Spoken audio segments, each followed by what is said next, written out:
ফিলিস্তিনের অবরুদ্ধ গাজা উপত্যকায় যুদ্ধ বন্ধে রাজি আছেন বলে জানিয়েছেন দখলদার ইসরায়েলের প্রধানমন্ত্রী বেঞ্জামিন নেতানিয়াহু। তবে যুদ্ধ অপরাধে অভিযুক্ত নেতানিয়াহু কয়েকটি শর্ত জুড়ে দিয়েছেন। তিনি বলেছেন, স্থায়ী যুদ্ধবিরতি চাইলে হামাসের সব সদস্যকে গাজা ছেড়ে চলে যেতে হবে এবং গাজাকে সম্পূর্ণ নিরস্ত্রীকরণ করতে হবে। তার এ শর্তের জবাবে এখনও কোনো প্রতিক্রিয়া জানায়নি হামাস।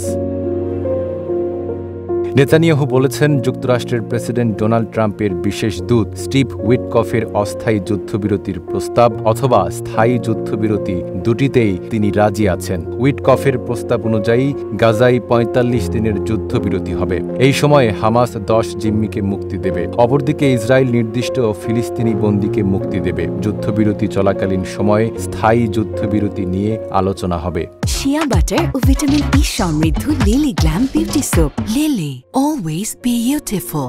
অন্যদিকে স্থায়ী যুদ্ধবিরতি হলে হামাস সব জিম্মিকে একসঙ্গে মুক্তি দেবে। তবে দখলদার নেতানিয়াহু বলেছেন, স্থায়ী যুদ্ধবিরতি চাইলে হামাসকে গাজার নিয়ন্ত্রণ ছাড়তে হবে এবং উপত্যকাটি অস্ত্রমুক্ত করতে হবে।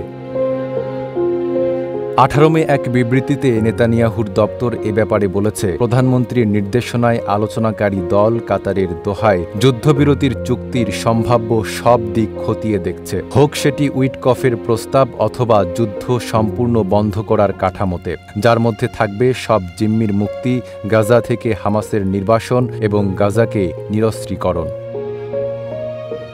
সংবাদমাধ্যম টাইমস অব ইসরায়েল জানিয়েছে, নেতানিয়াহু এর আগে স্থায়ীভাবে যুদ্ধ বন্ধ করার প্রস্তাব প্রত্যাখ্যান করেছেন, কিন্তু এখন তার অবস্থানে পরিবর্তন দেখা যাচ্ছে। তবে হামাস এই দখলদারের প্রস্তাব মানবে কিনা সেটি দেখার বিষয়। এর আগে সশস্ত্র এ গোষ্ঠীটি বলেছিল, যতদিন ইসরায়েলের দখলদারিত্ব থাকবে ততদিন তাদের হাতে অস্ত্র থাকবে। এ ব্যাপারে কোনো ছাড় দেয়া হবে না।